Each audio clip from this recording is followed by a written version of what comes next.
North Texas girl made headlines around the world when she disappeared from a Mavs game in April of last year. Now the case has led to a change in state law. Last April, surveillance video showed the girl walking out of American Airlines Center with a man she said she didn't know.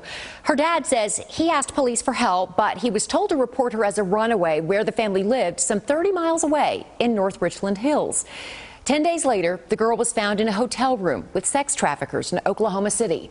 The family told the I-Team and lawmakers the police department's refusal to take a report the first night cost them precious time in the search for their daughter. Now, Governor Abbott signed a bill which will require any agency that receives a report of a missing child to immediately start an investigation.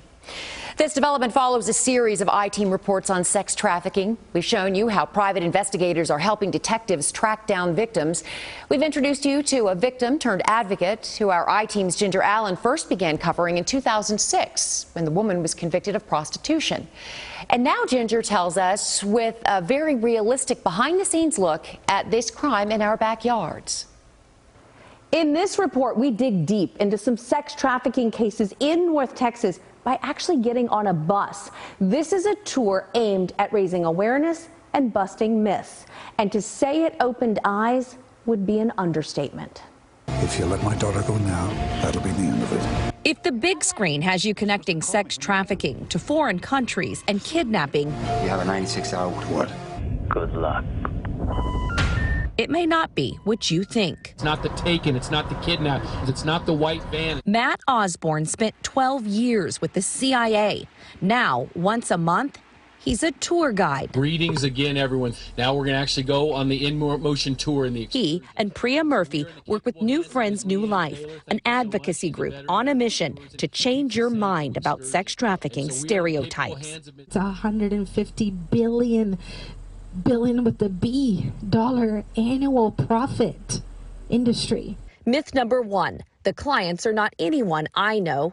On the tour, you learn they're dads, businessmen, and as recent North Texas prostitution stings have revealed, high school teachers, football coaches, even youth pastors. You just heard who are the clients, right? Who are the people who are having these trysts? They want to be in areas where they feel safe. Myth number two, it's only in high crime areas. That brings us to the first stop, a well-known mid-range hotel. It's not in the dangerous areas, it's in the safer areas. We've agreed not to name the business because Osborne and Murphy say the locations cooperated with authorities in every case we visit on the tour.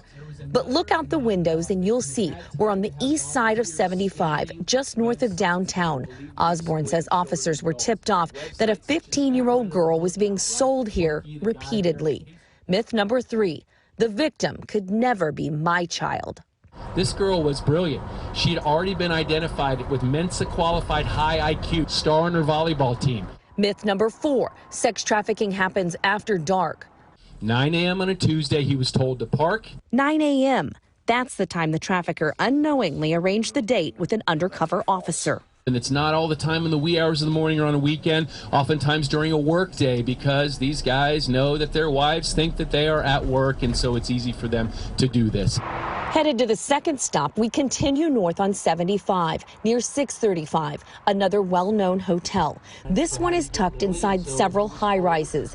Here, they tell us law enforcement tracked down a 14-year-old girl after her grandmother called police for help.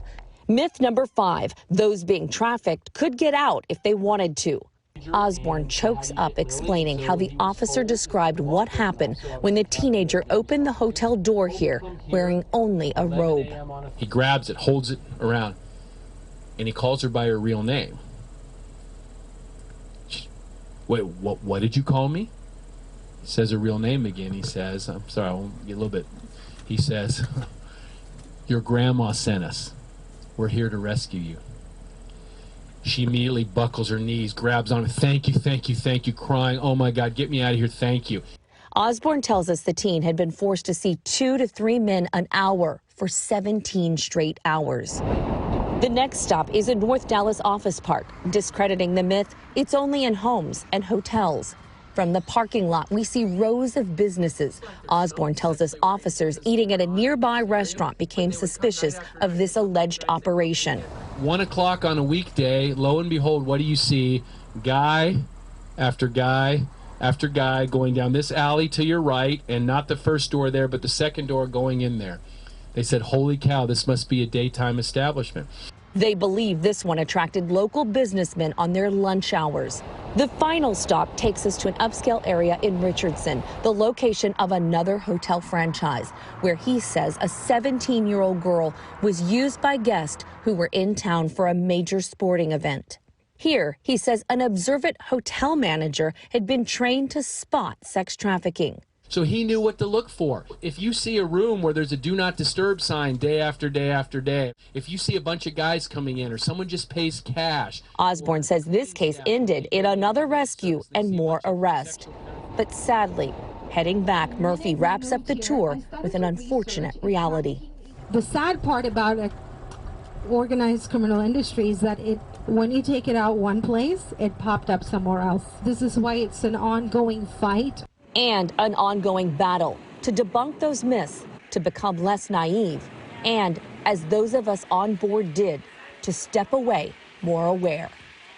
The tour truly raises awareness, and if you are thinking that is all awful, but there's nothing I can do, well, that's another myth. Just like the hotel manager in that fourth case, we can all watch and we can all speak up. But experts tell us, do not approach the traffickers nor the victims. That will put everyone in danger. Instead, you need to contact law enforcement. If you are interested in going on this tour, I've provided information on how to do that at our website, cbstexas.com. I'm Ginger Allen for CBS News Texas.